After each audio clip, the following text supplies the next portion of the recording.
Good morning, everyone. I actually have a pair of news stories for you today coming from the peninsula. The first story I think is very interesting and concerns North Korea.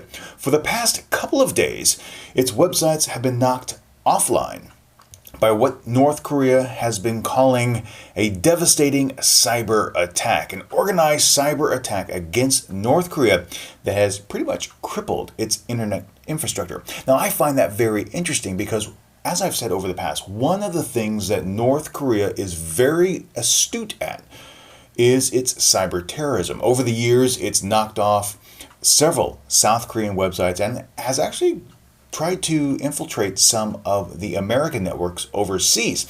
So to think that a concerted effort can localize North Korean servers and just wipe them out is pretty interesting.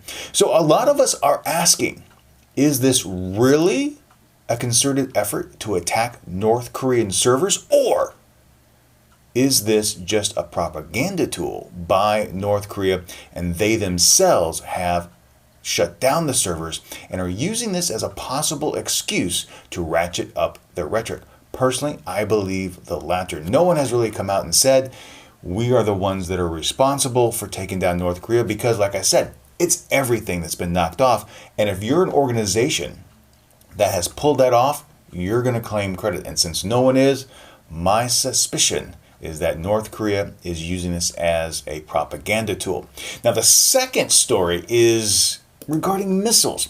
Now, I mentioned the other day that North Korea has specified a target that it may attack following the end or the conclusion of the joint exercises between South Korea and the United States, and that South Korea is poised to respond with force should that occur. So North Korea is now moving long-range missiles and projectiles into range that are going to bombard the small island. But the thing that's interesting is that these projectiles have a range of 54 kilometers and 65 kilometers respectively. They can shoot a long distance. In fact, one of these could conceivably hit Seoul if it was placed close to the DMZ. So why am I bringing this up? Well, the missiles that are stationed on the South Korean side to retaliate only have about, 34 kilometer range. So not even 75% of the North Korean range. So while the quality of the South Korean missiles are better, they don't have the striking distance. So what I could see conceivably happening is that North Korea launches an attack with these longer range projectiles. They bombard the island. South Korea retaliates, they fire back, but because they don't have the range, they can't hit the initiating source, so they bombard North Korea wherever they can strike. And North Korea uses that as an example that South Korea wants to perpetuate a conflict and then ratchets up their response, and then we get this spiraling out of control situation.